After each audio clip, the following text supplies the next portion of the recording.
En el nombre del Padre, el Hijo y el Espíritu Santo. Bienvenidos al canal Sacerdote Católico. Vamos a empezar una nueva sección que a mí me encanta. Siempre que llego a una parroquia, lo primero que hago es montar un grupo de catecismo. ¿Por qué? Porque me parece lo mejor. Formar a la gente en lo que deben creer, en las verdades que deben ser creídas y aceptadas, ¿verdad? El catecismo es el vehículo del magisterio de la Iglesia que nos enseña lo que realmente un cristiano debe creer, y es una explicación sucinta de toda nuestra fe. Por eso, aunque tardemos años, la maravilla es poder ir estudiando el catecismo despacito, poco a poco. Es lo que vamos a hacer aquí en estas clases, ¿vale? Vamos a empezar poniéndonos en presencia de Dios y pidiendo a la Virgen María que nos enseñe a ser fieles a la verdad que nos ha enseñado Jesucristo. Dios te salve María, llena eres de gracia, el Señor es contigo, bendita tú eres entre todas las mujeres, y bendito es el fruto de tu vientre, Jesús. Santa María, Madre de Dios, ruega por nosotros pecadores, ahora y en la hora de nuestra muerte. Imaginaos por un momento, me cambio gafas porque para mirar a lo lejos, si no con las de leer no veo. Imaginaos por un momento que estáis en un mundo en el que no hay verdad, en el que se ha ido todo al garete, donde los curas, ni siquiera los curas saben dónde está la verdad, porque les quitaron a Santo Tomás, les quitaron los libros de toda la vida y les empezaron a intentar formar con apuntes, y de pronto tú eres un chaval que descubre que a lo largo de toda su vida en el colegio le han mentido.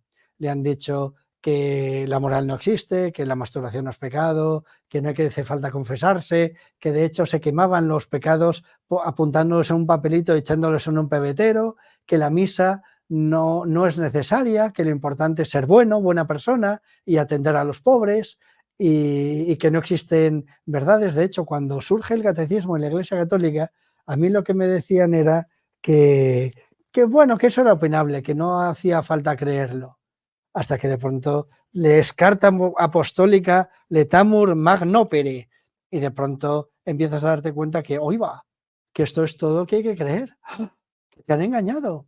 Fijaos, yo me convertí gracias a un sacerdote muy bueno, muy majo, don Simón Sagastibel Zalugo, ¿verdad? Que me fue llevando por la verdad completa. Y lo primero que me dio fue este tocho. Y me dijo, bueno, era naranja, mucho más largo, que realmente no era la traducción oficial, era una traducción nacida del francés que contenía muchos errores. Luego la Iglesia lo fue depurando hasta darnos el marrón o este moradito, ¿verdad? Pues esto es, cuando yo estaba estudiando COU, con lo que recé. Yo aprendí a rezar con el catecismo de la Iglesia Católica. De alguna forma, mi oración fue meterme en la verdad. Ya lo siento. Pues vamos a darle muchísimas gracias a Dios, porque después de unos cuantos años después del concilio, en el que todo era un caos, que la gente ya no sabía lo que era verdad y lo que no, en España se entendió todo fatal, de pronto San Juan Pablo II, el Grande, nos dio el Gran Catecismo. Efectivamente, ya había habido versiones anteriores del Catecismo que dicen lo mismo, pero explicado de otra manera, ¿verdad? Más escolástico, más... y sin embargo, este es como el Catecismo después del Concilio Vaticano II. Es curioso, ¿verdad? ¿Cómo puede ser que de un concilio que no quiso ser dogmático, que quería ser pastoral, de pronto hasta surge un catecismo que modificaba, que explicaba de otra forma, porque eso fue lo que intentó hacer el concilio, que pudiéramos explicar de otra forma lo que siempre se había dicho. Pues esto es, vamos a explicar de otra forma lo que siempre ha explicado la Iglesia, ¿verdad? Pues imaginaos en esa época que de pronto descubres este librico y te das cuenta a medida que lo vas leyendo de la maravilla. A mí me habían dicho que los evangelios, bueno, era obra de todos los discípulos que se habían juntado para ver qué era lo que había que creer. También me habían dicho que las primeras versiones escritas de los evangelios pues databan del siglo IV, del siglo III como mucho, y de pronto te das cuenta que ya San Pablo tenía guiones escritos, que lo dice él mismo en sus cartas. Tráeme los pergaminos, ¿verdad? Es formidable. ¿Sabéis lo primero que se escribió de la Biblia? O sea, de la Biblia no, perdón, del Evangelio. ¿Qué creéis que es lo primero que se pudo decir? Pues lo primero es la pasión, muerte y resurrección de Cristo, que era lo importante. Todo lo demás era para explicar quién era ese que había muerto por nosotros. Es lo primero que se escribió de los evangelios. Es tremendo que todos los evangelios ya estaban escritos a la muerte de San Juan en el año 90 y pico. Ya estaban escritos los evangelios, porque San Juan es el último que escribe los evangelios. Y ahora decidme, ¿de verdad la Iglesia iba a manipular lo que los apóstoles habían entregado, lo que los evangelistas le habían dado? ¿De verdad? En fin, ya lo iremos viendo despacito, poco a poco, todo a su tiempo. Pero fue una maravilla descubrir que todo lo que decía la Iglesia antes era verdad, que no había cambiado la verdad. Y de pronto descubrimos que, anda, qué curioso, lo que a mí me pasó cuando tenía 18 añitos, ¿verdad? Unas cuantas décadas después del concilio, es lo que le pasa hoy a mis feligreses, que de pronto se encuentran, perdonadme que estoy muy despeinado, que de pronto se encuentran con que se pone en tela de juicio toda la verdad. Que no, hombre, que no, que la verdad es eterna, que la verdad no cambia, que la verdad no se modifica, que lo que ha dicho Dios es para siempre. Pues esto es lo que vamos a ver. ¿Cuál es la verdad real? Fijaos, hoy por hoy hay una palabra denostada. Cuentan, dicen en las entrevistas y tal, que al obispo Strickland, este obispo americano al que todo el mundo quería, bueno, excepto alguno, le echaron de su diócesis y lo que le dijo el nuncio es que predicaba demasiado el depósito de la fe. ¿Pero de qué va a predicar si es un obispo? O sea, ¿qué va a decir? ¿A proclamar la Agenda 2030? Si es un obispo en la Iglesia Católica, ¿cómo no va a predicar del depósito de la fe? Que es lo único que tenemos que predicar. Bueno, en fin, me da igual. Igual es mentira, igual el nuncio no le dijo eso, igual es toda una manipulación. Me da igual. El tema es, cómetelo. Pues esto es lo que vamos a hacer a partir de hoy, ¿verdad? Hoy es un día de introducción, hoy es un día para disfrutar de lo que la Iglesia nos regaló, de lo que San Juan Pablo II nos regaló con este catecismo, ¿verdad? Dice, a los venerables hermanos cardenales, patriarcas, arzobispos, obispos, presbíteros, diáconos y demás miembros del pueblo de Dios. O sea, este catecismo es para todos. Este catecismo es para todo el pueblo cristiano. Juan Pablo II, siervo de los siervos de Dios, para perpetua memoria. O sea que esto no lo ha escrito para unos añitos, esto no lo ha escrito para salir del paso, no, no.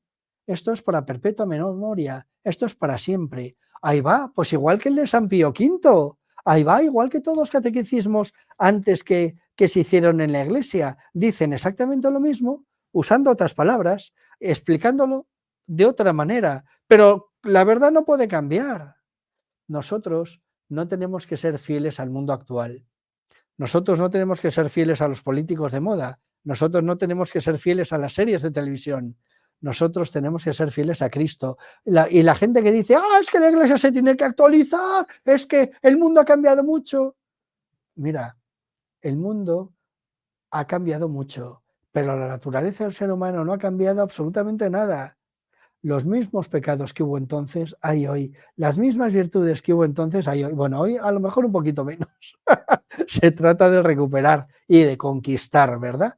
Pero al final, si os dais cuenta, lo que importa en esta vida es ser fiel a Jesucristo. Y Jesucristo, el mensaje de Cristo no cambia. No hay una autoridad en este mundo capaz de modificar la palabra de Dios. Es la única palabra que nos salva. Señor, ¿a quién vamos a ir? Solo tú tienes palabras de vida eterna, dice San Pedro. O sea, hasta el Papa tiene que obedecer al depósito de la fe. Hasta el Papa tiene que obedecer a la Biblia y la Sagrada Tradición. Es motivo de gran alegría la publicación de la edición típica latina. No lo voy a leer todo, ¿vale? Simplemente voy a leer ciertas cositas. Dice, que apruebo y promulgo con esta carta apostólica a fin de que sea texto definitivo de este catecismo. Va hablando de cuándo se publica, tal y cual. Fijaos, dice que este catecismo se ha presentado a los obispos antes que presentar la edición definitiva. O sea que, fíjate, la Iglesia sinodal desde el Concilio de Jerusalén. O dicho de alguna forma, tampoco es tan importante la sinodalidad en la Iglesia, sino la comunión. La comunión primero del episcopado, ¿verdad? Del Papa con los obispos. El Papa Juan Pablo, a la hora de promulgar este catecismo antes, se lo pasó a todos los obispos del mundo para que lo discutieran, para que lo decidieran, para que presentaran sus objeciones, para que presentaran sus mejoras y así poder hacer un catecismo que realmente toda la Iglesia acogiera. Y dice que prácticamente en todas las comunidades lingüísticas del mundo se acogió, ¿verdad? Pues dice, esta es una presentación auténtica y sistemática de la fe y de la doctrina católica.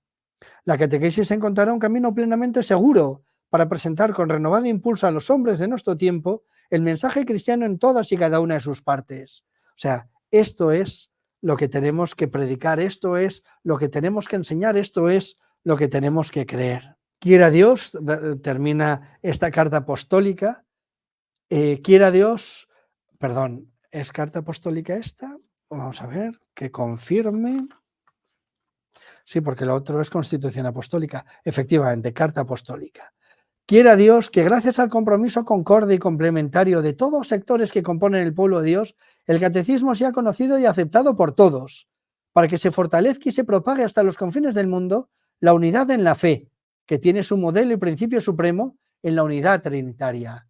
O sea, esto es para que estemos unidos en la fe. ¿Quieres saber lo que predica la Iglesia? ¿Quieres saber lo que dice la Iglesia? ¿Quieres saber lo que han dicho los apóstoles? ¿Quieres saber lo que la Iglesia hoy sigue diciendo, que es exactamente lo mismo?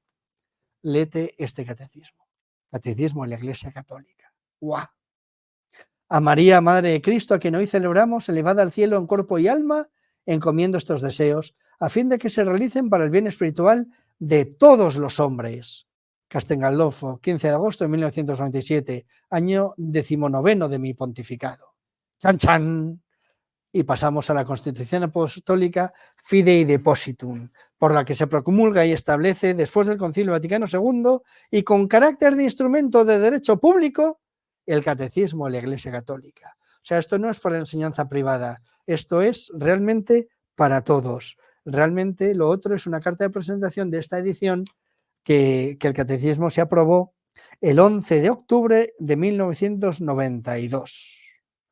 30º aniversario de la apertura del Concilio Económico Vaticano II y año 14º de mi pontificado. Johanne Paulus, Papa II. Pues vuelve a decir, a los venerables hermanos cardenales, patriarcas, arzobispos, obispos, presbíteros, diáconos y demás miembros del pueblo de Dios. Juan Pablo II, obispo, siervo de los siervos de Dios, para perpetua memoria. Y dice, y esto sí que vamos a leer un poquito más que la carta anterior. Conservar el depósito de la fe es la misión que el Señor confió a su Iglesia y que ella realiza en todo tiempo. Esto es, lo que yo tengo que predicar no son mis ideas personales. Lo que yo tengo que predicar no son mis opiniones. A ver, me alejo que me estaba acercando demasiado. Lo que yo tengo que predicar es el depósito de la fe. ¿Qué es el depósito de la fe? El depósito de la fe consta de dos partes. Por un lado es la Sagrada Escritura y por otro lado es la Sagrada Tradición. Fijaos, aquí hubo una pequeña tradición de la traducción española del concilio. En el concilio, en Anácar Colunga y en la BAC, cada vez que hablaba de la tradición, en español decía tradición, decía Sagrada Escritura y tradición. Cuando el texto típico, el texto latino, decía Sagrada Escritura y Sagrada Tradición. Esa fue la primera tradición de la traducción española. La tradición no son tradiciones.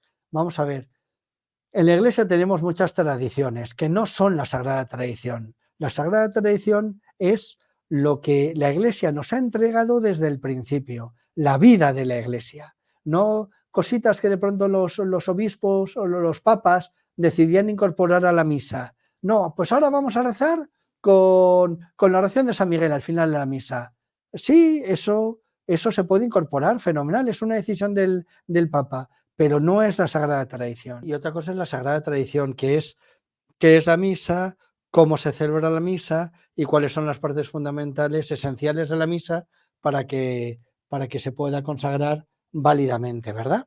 Pues esto es lo que de verdad nos importa, la Sagrada Tradición, no tradicioncitas, sino la Sagrada Escritura y la Sagrada Tradición, que están al mismo nivel. Eso es el depósito de la fe. Y esto es lo que la Iglesia tiene que conservar y esto es lo que tiene que enseñar y que lo realiza en todo tiempo, ¿verdad? Entonces dice que el Concilio Vaticano II lo que se trataba era hacer patente la misión apostólica y pastoral de la Iglesia y conducir a todos los hombres mediante el resplandor de la verdad del Evangelio. Tendrá una encíclica que se llamará Veritatis Splendor, el esplendor de la verdad, ¿verdad? Pues dice, ese esplendor de la verdad del Evangelio a la búsqueda y acogida del amor de Cristo que está sobre toda la cosa. Esto es lo que nosotros tenemos que hacer, predicar la verdad. Vale, entonces dice, confiamos que la Iglesia, decía Juan 23, iluminada por la luz de este concilio, crecerá en riquezas espirituales, cobrará nuevas fuerzas y mirará sin miedo hacia el futuro. Debemos dedicarnos con alegría, sin temor, al trabajo que exige nuestra época, prosiguiendo el camino que la Iglesia recorre desde hace 20 siglos. No se trata de cambiar el camino que recorre la Iglesia, sino de hacerlo accesible a nuestros hermanos, predicar lo mismo de un modo nuevo, decirle las mismas cosas, pero planteándoselas de un modo que la gente de nuestra época las pueda comprender, las pueda entender. Ese es nuestro trabajo, ese es el empeño de la Iglesia debería ser el empeño de la Iglesia después del Concilio Vaticano II, ¿verdad? En 1985 dice San Juan Pablo II que él mismo podía decir, para mí que tuve la gracia especialmente de participar en él y de colaborar activamente en su desarrollo. El Vaticano II ha sido siempre, y es de una manera particular en estos años de mi pontificado, el punto constante de referencia de toda mi acción pastoral, en un esfuerzo consciente por traducir sus directrices en aplicaciones concretas y fieles, en el seno de cada iglesia particular y de toda la Iglesia Católica. Es preciso volver sin cesar a esta fuente. Los que participaron del Concilio Vaticano II estaban absolutamente convencidos de que era lo que iba a salvar a la Iglesia. San Juan Pablo II en todos sus documentos no hacía más que citar el Concilio Vaticano II. Benedicto XVI, que también había participado como perito, lo citaba, pero ya eligiendo mejor las cosas que decía, ¿verdad? Y hasta aquí puedo leer. Cuando termine el pontificado de Francisco, podremos ver cuántas veces citó o no el Concilio Vaticano II. Dice que en la celebración de esta asamblea, los padres del sínodo expresaron en el sínodo de los obispos del 85, expresaron el deseo de que fuese redactado un catecismo o compendio de toda doctrina católica, tanto de la fe como de la moral. De todo corazón hay que dar gracias al Señor en este día en que podemos ofrecer a toda la Iglesia con el título de Catecismo de la Iglesia Católica este texto de referencia para una catequesis renovada de las fuentes en las fuentes vivas de la fe. O sea, no es renovarla de las fuentes, es renovarla en las fuentes vivas de la fe, en las mismas fuentes. Lo que la Iglesia ha creído siempre, hoy es lo que renueva la Iglesia, ¿verdad? Pues se renovó la liturgia, se renovó el código de derecho canónico, ¿verdad? Y ahora se renueva el catecismo. Entonces dice que es fruto de una amplísima colaboración, tal cual tal, se cuenta cómo se distribuye de la manera, y una cosa muy importante, que a esto iba, el valor doctrinal del texto. Dice el Catecismo de la Iglesia Católica, que aprobé el 25 de junio pasado, y cuya publicación ordeno hoy en virtud de la autoridad apostólica. O sea, esto, aquí San Juan Pablo II está haciendo un acto de magisterio extraordinario. Está diciendo, ordeno, en virtud de la autoridad apostólica, ¿verdad?, la publicación de este catecismo. Es la exposición de la fe de la Iglesia y de la doctrina católica. Lo que está haciendo es, ordeno que todo el mundo obedezca este material en el que se ha recogido toda la doctrina católica, toda la fe y la doctrina católica, atestiguadas e iluminadas por la Sagrada Escritura, la tradición apostólica y el magisterio de la Iglesia, ¿verdad? El magisterio de la Iglesia no está al mismo nivel, es Sagrada Escritura, Sagrada Tradición, que es la Locutio Dei, la Verbum Dei, que está en el mismo nivel, es el depósito de la fe, y luego por debajo, que lo interpreta, es el magisterio de la Iglesia. Vale. Y ahora dice, o sea, está haciendo un acto extraordinario. Lo declaro como regla segura para la enseñanza de la fe y como instrumento válido y legítimo al servicio de la comunión eclesial.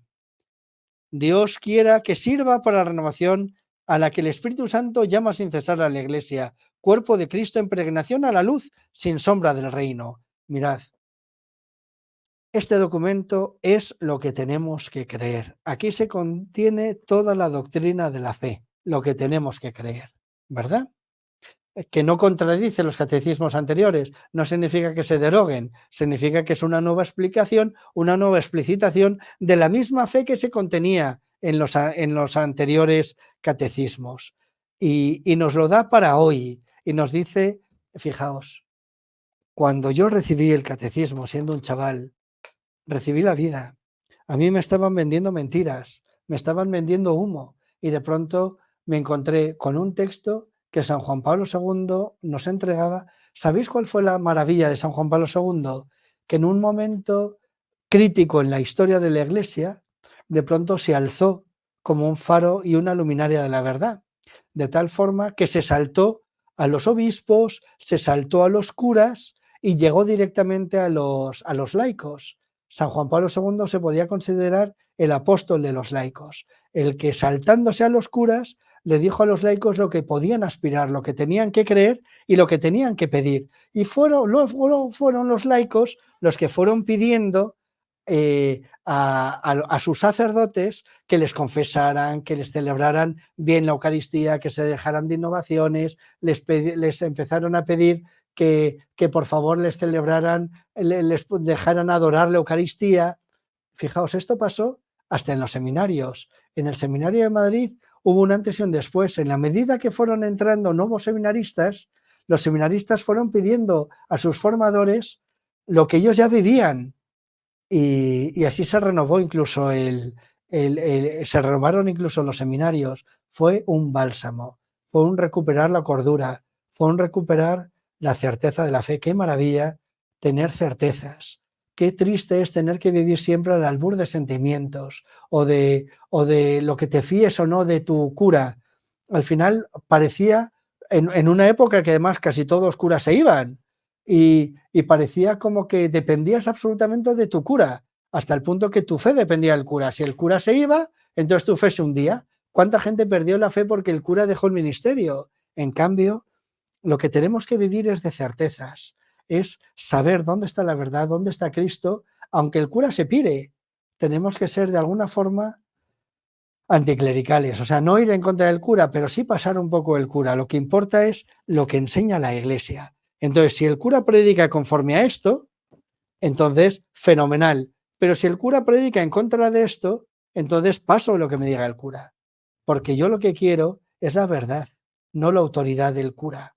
Vale, pues esta es la maravilla. Esto es lo que consiguió San Juan Pablo II con este pedazo texto. Este es su valor doctrinal, ¿verdad? Aprobar el catecismo y la Iglesia Católica y publicarlo con carácter de instrumento de derecho público pertenece al ministerio que el sucesor de Pedro quiere prestar a la Santa Iglesia Católica, a todas las iglesias particulares en paz y en comunión con la sede apostólica. A las que no están en paz y en comunión con la sede apostólica no se lo brinda, porque no lo van a aceptar. Nunca han aceptado la verdad. Y de hecho, aquí ya empezaba a haber problemas en los países nórdicos, en Alemania, ¿verdad? De hecho, España,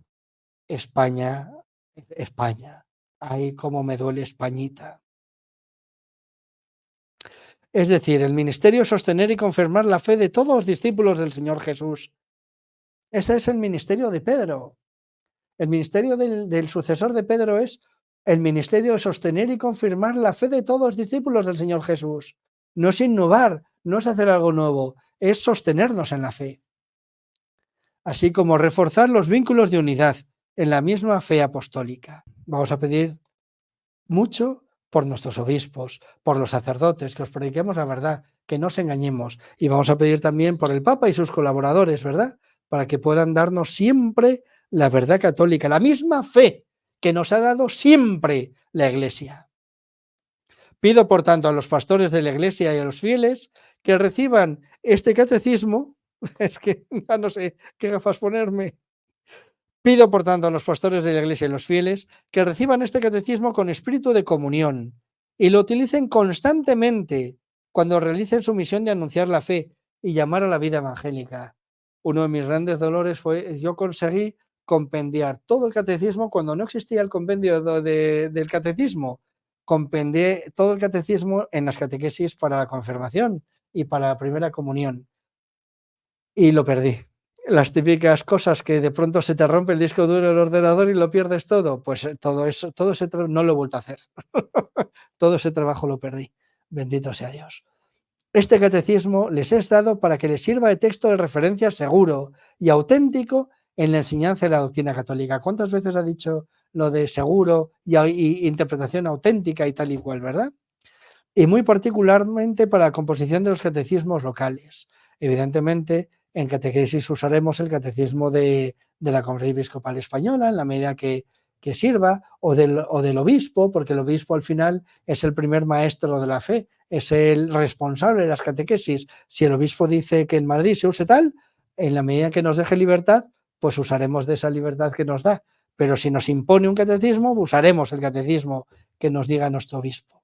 Luego también habla de que es un apoyo a los esfuerzos ecuménicos. Conclusión. Al terminar este documento que presenta el Catecismo de la Iglesia Católica, pido a la Santísima Virgen María, Madre del Verbo encarnado, Madre de la Iglesia, que sostenga con su poderosa intercesión el trabajo catequético de la Iglesia entera, en todos sus niveles, en este tiempo en que la Iglesia es llamada a un nuevo esfuerzo de evangelización.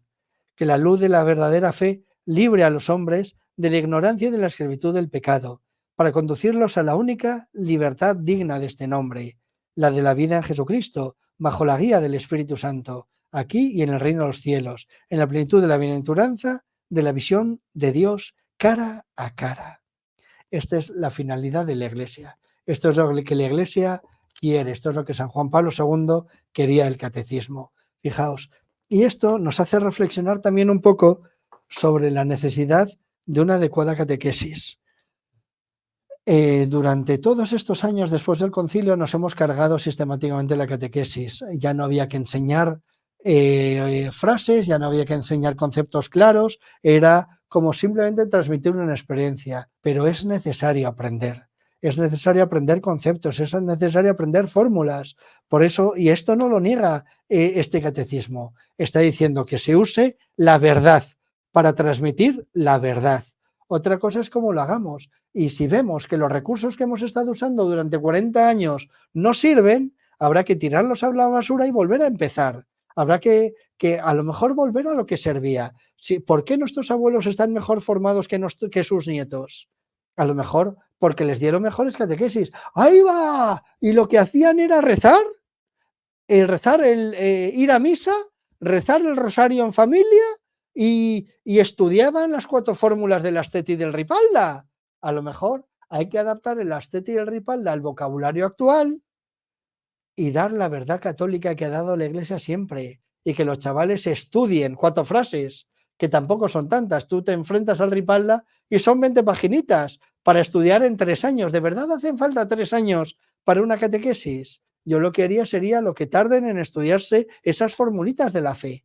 Y ya está, las oraciones que realmente hacen falta, y a tirar. Y vamos con el prólogo. Padre, esta es la vida eterna, que te conozcan a ti, el único Dios verdadero, y a tu enviado Jesucristo. Dios, nuestro Salvador, quiere que todos los hombres se salven y lleguen al conocimiento de la verdad. No hay bajo el cielo otro nombre dado a los hombres por el que nosotros debamos salvarnos, sino el nombre de Jesús. Qué maravilla empezar así el prólogo del catecismo, ¿verdad?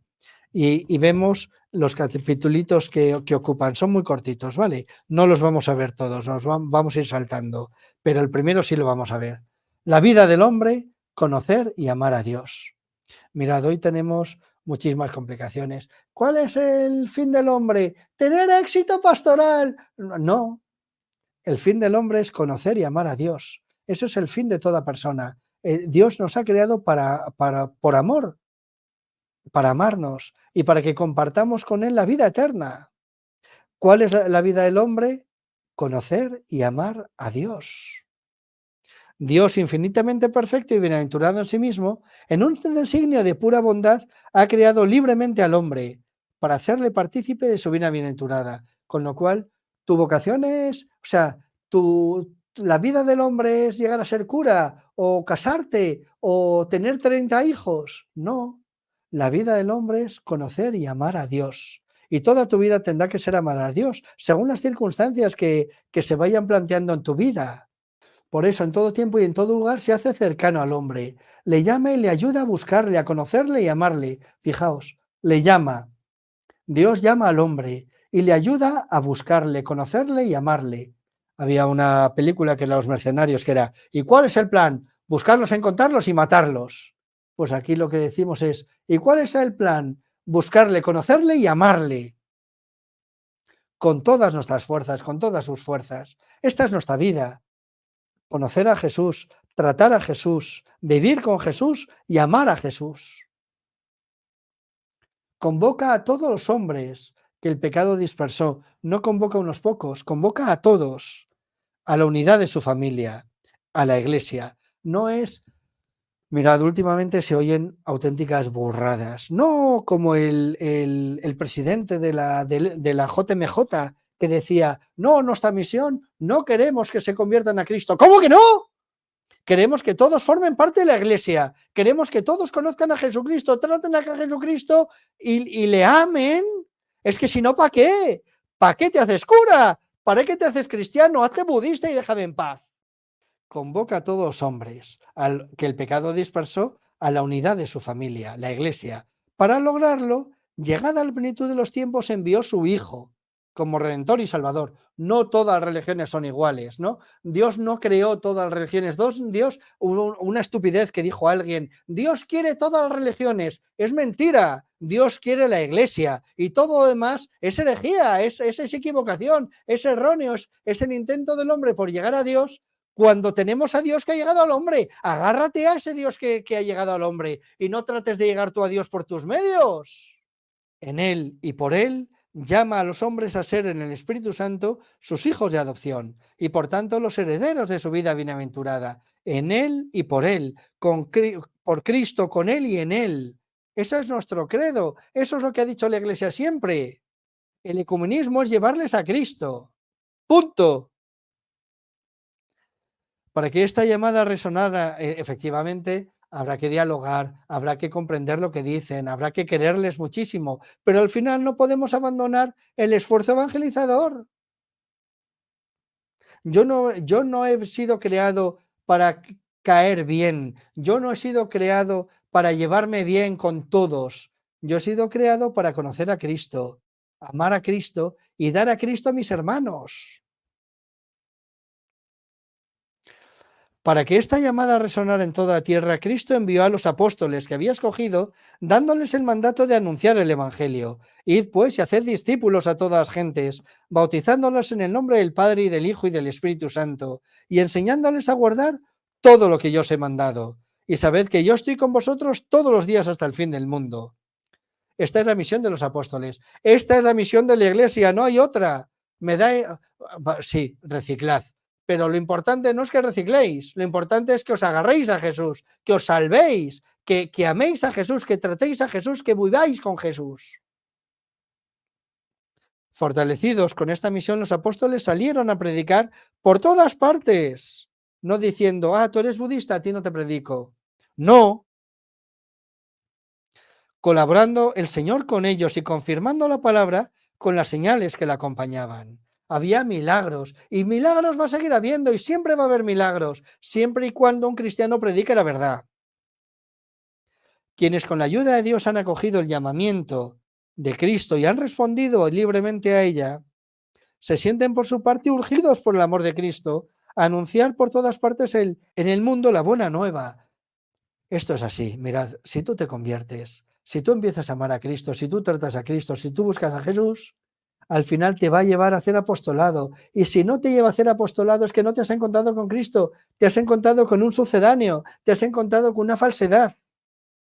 El Espíritu Santo te lleva al apostolado, a la evangelización. Este tesoro recibido de los apóstoles ha sido guardado fielmente por sus sucesores. ¿Cuáles son los sucesores de los apóstoles? Los obispos. Esta es la misión de los obispos. Seguir continuando la misión de los apóstoles, no hay otra. Todos los fieles de Cristo son llamados a transmitirlo de generación en generación. Todos los fieles. No hay un solo laico que no esté llamado a evangelizar. Y la monjita de un convento también, ¿cómo? Entregando su vida a Cristo por la evangelización de la gente, ¿verdad? Las dominicas del convento. ¿Qué es lo que hacen? Rezar por los que evangelizan. Las carmelitas, rezar por los que evangelizan, por los sacerdotes. Todos, San Benito se entendía a sí mismo como el que se ponía en la brecha para defender a los ciudadanos de la ciudad, cuando se había abierto una brecha en el muro de la ciudad. O sea, no hay nadie que esté exento de esa responsabilidad de la evangelización. Cada uno lo hará de un modo, de una forma distinta, pero todos tenemos que dar a Cristo, todos tenemos que llevar a Cristo a todas partes. Todos los fieles de Cristo son llamados a transmitirlo de generación en generación, anunciando la fe, viviéndola en la comunión fraterna y celebrándola en la liturgia y en la oración. Fijaos, este es el punto en el que rezando, ya os he dicho que yo recé con todo el catecismo, esto ha sido mi programa apostólico toda mi vida. Anunciando la fe. Anunciando la fe. En una comunidad cristiana tiene que haber anuncio de la fe. Y todos los que estén en esa comunidad tienen que evangelizar. Si no, no es comunidad. Una comunidad que no sea apostólica no es comunidad. 2. Viviendo en la comunión fraterna. Tiene que haber una comunión fraterna.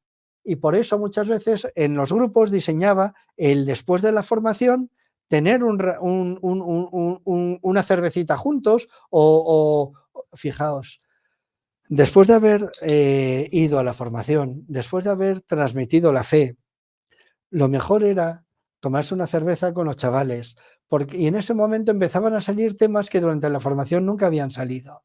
Eso era lo mejor del grupo. Ahí era cuando los chavales realmente hablaban.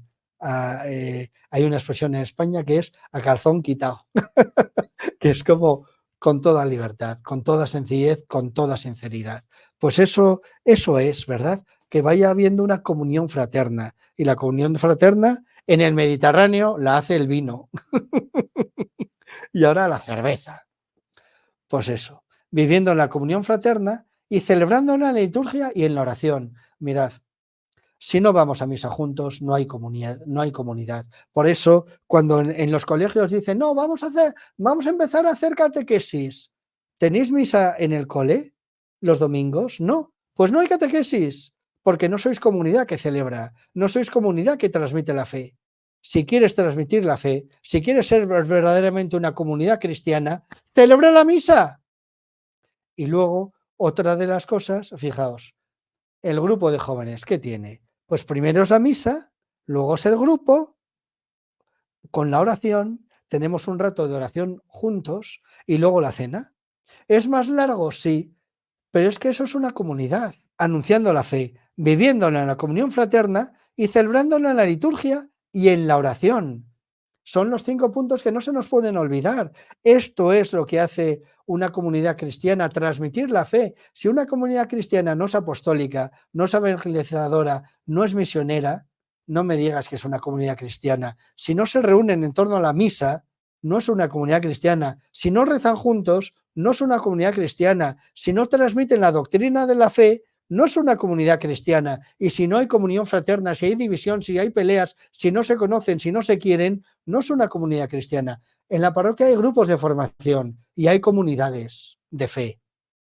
Pues si no se dan estas 5 características, no hay comunidad cristiana. Punto número 2. Siguiente capitulito. Transmitir la fe, la catequesis, sería el segundo punto. Muy pronto se llevó catequesis al conjunto de los esfuerzos realizados en la Iglesia para hacer discípulos, para ayudar a los hombres a creer que Jesús es el Hijo de Dios, a fin de que creyendo esto tengan vida en su nombre y para educarlos e instruirlos en esta vida y construir así el cuerpo de Cristo. Esta es la catequesis. 1. Todos los esfuerzos realizados en la Iglesia, 1. Para hacer discípulos, 2. Para ayudar a los hombres a creer que Jesús es el Hijo de Dios, 3. A fin de que creyendo esto tengan vida en su nombre, y 4. Para educarlos e instruirlos en esta vida y construir así el cuerpo de Cristo. La catequesis es una educación en la fe de los niños, de los jóvenes y de los adultos, que comprende especialmente una enseñanza en la doctrina cristiana, dada generalmente de modo orgánico y sistemático, con miras a iniciarlos en la plenitud de la vida cristiana. Hay que iniciarlos en la vida cristiana, pero con doctrina. Sin confundirse con ellos, la catequesis se articula dentro de un cierto número de elementos de la misión pastoral. La catequesis no lo es todo en la misión pastoral de la Iglesia. Y aquí nos dice, hay elementos que tienen un cierto aspecto catequético que preparan la catequesis o que derivan de ella, como son un primer anuncio del Evangelio o predicación misionera para suscitar la fe. Hoy hemos convertido la catequesis en esto. Hoy aceptamos en catequesis a niños que sus padres nunca les han hablado de Jesús, con lo cual es un primer anuncio. Eso no es catequesis, es un momento previo a la catequesis. Primero se hace el anuncio y una vez que se suscita la duda, vale, fenomenal. ¿Y quién es Jesús? Entonces te contesto las preguntas en catequesis. Pero no es intentar que recen por primera vez en su vida. Eso lo han tenido que hacer en casa. El Padre Nuestro se aprende en casa, no en catequesis. Búsqueda de razones para creer, experiencia de vida cristiana, celebración de los sacramentos, integración en la comunidad eclesial, testimonio apostólico y misionero. Todo eso es previo. No es, voy a usar la catequesis para que el niño no empiece a ir a misa. Si no va a misa, que no empiece catequesis. Y al final, como los padres no tienen fe, el catequista lo tiene que hacer todo. Y es una persona que apenas conoce al niño, que le va a tener 1 hora a la semana y tiene que hacerlo todo. No, hombre, no. Así es como quemamos a los catequistas en 2 años. Y luego intentas formar a los padres para que den la catequesis a los niños y te encuentras con que al año siguiente no han dado una sola catequesis a sus hijos. Pues ¿sabéis qué? Que esa no es la responsabilidad del cura ni de la parroquia. Esa es la responsabilidad de los padres. Si no queréis educar a vuestros hijos en la fe, no me los traigáis a catequesis. Sois vosotros los responsables de la catequesis de vuestros hijos, no yo. Yo os puedo ayudar, pero no os puedo suplantar, porque además no me da la gana suplantaros. ¿Por qué? Porque no es de derecho natural, porque no es de derecho divino, porque el derecho divino lo que Dios quiere es que tú eduques a tu hijo, no yo. Yo te ayudaré, pero no te puedo, ni te pienso, ni estoy dispuesto, ni quiero, ni es mi vocación, ni siquiera Dios lo quiere, que te suplante a ti. ¿Queda claro? Pues seguimos. La catequesis está íntimamente unida a toda la vida de la Iglesia. No solo la extensión geográfica y el aumento numérico de la Iglesia, sino también y más aún su crecimiento interior, su correspondencia con el designio de Dios dependen esencialmente de ella. De una buena catequesis depende la Iglesia. A los hechos me remito. ¿Cuántos años llevamos con una catequesis nefasta? Y a los hechos me remito. ¿Cuántos van hoy a misa? No solo su extensión geográfica y numérica, sino también su calidad interior, su correspondencia con el designio de Dios. ¿Tú quieres una iglesia que sea realmente lo que Dios quiere? Dale catequesis a tus hijos. Los periodos de renovación me hace mucha gracia. Es que mi hijo no va a misa. ¿Tú le has llevado a misa? Bueno, hasta que me dijo que no quería ir. Pues mira, a mí mi padre me dijo, hijo mío, estás en una familia católica, mientras tengas que comer en esta casa, irás a misa. ¿Se acabó? ¡Ay, es que te va a crear un trauma! Me creó un trauma inmenso, ¿verdad? Toma mi trauma. Mira mi trauma. En fin, perdonadme, es cierto que a veces no hay que obligar a los hijos, que hay que respetar. Sí, pero es que si yo fuese Dios. Gracias a Dios que yo no soy Dios, ¿verdad? Gracias a Dios que Dios respeta la libertad, que Dios ama la libertad, que Dios nos quiere libres y que al final, en esa educación, en la libertad, en esa enseñanza de la libertad, si los padres dicen la verdad, no es si les dejan hacer lo que les dé la gana y no les dicen nada, que eso no es educar en la libertad. Educar en la libertad es dar el coñazo, es decir a los hijos lo que tienen que hacer, es insistir una y otra vez. Otra cosa es que luego el hijo no quiera, fenomenal, pero tu obligación de padre está en decirle las cosas. Como Dios nunca se ha cansado de decirte a ti las cosas, nunca te ha obligado, siempre te ha respetado, siempre ha dejado que te vayas y luego siempre ha estado ahí para recogerte, pero por lo menos siempre te ha dicho la verdad, nunca te ha mentido. Nunca te ha dicho, ay, hijo mío, haz lo que te dé la gana, porque seguro que lo que tú haces, como eres tan bueno, va a estar todo bien. No, eso no es Dios. No sé si os estoy liando más o si os estoy ayudando. Los periodos de renovación en la Iglesia son también tiempos en los que a la catequesis le corresponde un mayor empeño. ¿Queréis renovar la Iglesia? Pues dejad de meteros con el Papa. ¿Queréis renovar la Iglesia? Pues no os cabréis con vuestro cura. ¿Queréis renovar la Iglesia? Formaros. Formaros y formar a la gente. Mirad, yo cuando estudiaba Derecho tenía compañeros en Geografía, tenía amigos por todas partes que montaban grupos de formación. Ese es el mejor favor que podemos hacer a esta generación, formarles bien en la doctrina de la Iglesia. Otra cosa es, hay otra expresión en el castellano que es mear fuera del tiesto. Siempre ha habido un catecismo detrás de un gran concilio, ¿verdad? Pues esto es lo que sigue diciendo. Fin y destinatarios de este catecismo. Es presentar una exposición orgánica y sintética de los contenidos esenciales y fundamentales de la doctrina católica, tanto sobre la fe como sobre la moral, a la luz del Concilio Vaticano II. Ahora, no solo del Concilio Vaticano II, dice aquí, y del conjunto de la tradición de la Iglesia. Sus fuentes principales son, a saber, la Sagrada Escritura, los Santos Padres, la liturgia y el magisterio de la Iglesia. Está destinado a ser... ¿Por qué la liturgia? Porque es parte de la tradición viva de la Iglesia, como los Santos Padres.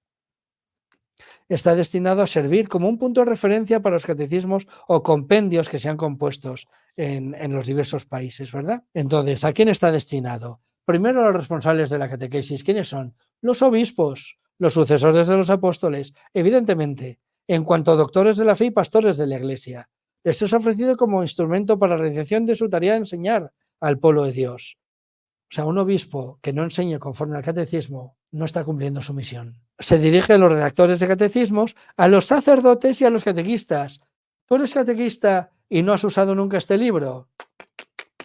Hay algo que te está yendo mal. Hay algo que está yendo mal en tu catequesis. ¿Eres cura y no predicas con el catecismo? ¿No te miras los puntos del catecismo que tocan ese día en la predicación? Hay algo que falla. Hay algo que falla. Será también de útil lectura para todos los demás fieles cristianos. Yo tenía 18 añitos y me lo leí de pe a pa, gracias a un cura que me salvó el alma. Bueno, estructura del catecismo, ya sabéis, primera parte, profesión de la fe, los sacramentos de la Iglesia, la segunda, la vida según la fe y la oración en la vida de la Iglesia. Qué bonita es esa cuarta parte y cuánta gente no lo hubiera metido, ¿verdad? Parece como que todo es los sacramentos, los mandamientos, el credo, pero también es hablar con Dios, la oración en la vida de fe. Qué maravilla, ¿verdad? Luego nos dice cómo leerlo tal y cual y luego que será necesario adaptarlo. Claro, a un niño no le vas a empapuciar este tocho. A un niño se lo tienes que dar acotadito, ¿verdad? Ahora, también es cierto, a los adultos también se les podría dar acotadito, pero en mi parroquia nos lo embuchamos de pe a pa. Llevamos 8 años con el catecismo de la Iglesia Católica y lo que te rondaré morena, pero ¿y lo que estamos aprendiendo? Pues eso mismo es lo que vamos a hacer aquí. Por su misma finalidad, este catecismo no se propone dar una respuesta adaptada, tanto en el contenido cuanto en el método, a exigencias que dimanan de las diferencias de culturas, de edades y de la vida espiritual, de situaciones sociales y eclesiales, de aquellos a quienes se dirige la catequesis. Esas indispensables adaptaciones corresponden a los catecismos propios que se hagan en cada lugar, ¿verdad? Y suelto una cita del catecismo romano. El que enseña debe hacerse todo a todos, para ganarlos a todos, para Jesucristo. Sobre todo, que no se imagine que le ha sido confiado una sola clase de almas y que por consiguiente le es lícito enseñar y formar igualmente a todos fieles en la verdadera piedad, con un único método y siempre el mismo. A los niños de catequesis no es lo mismo que a los chavales de juveniles, que a los chavales de confirmación o que a los jóvenes o incluso que los adultos. Comemos todos del mismo puchero, pero cada uno en un plato distinto. Que sepan bien que unos son en Jesucristo como niños recién nacidos, otros como adolescentes, otros finalmente como poseedores ya de todas sus fuerzas. Es necesario tener en cuenta cuidadosamente quiénes pueden necesitar leche y quién es otro alimento más sólido. El apóstol señaló que había que considerar que los que son llamados al ministerio de la predicación deben, al transmitir la enseñanza del misterio de la fe y de las reglas de las costumbres, acomodar sus palabras al espíritu y a la inteligencia de sus oyentes. Evidentemente, y termina el catecismo con una partecita fantástica. Por encima de todo, la caridad. Es curioso, así termina también el Código de Derecho Canónico, ¿verdad? La ley universal de la Iglesia, la ley definitiva, es la caridad. Para concluir esta presentación es oportuno recordar el principio pastoral que enuncia el Catecismo Romano. El camino mejor es que el apóstol mostró.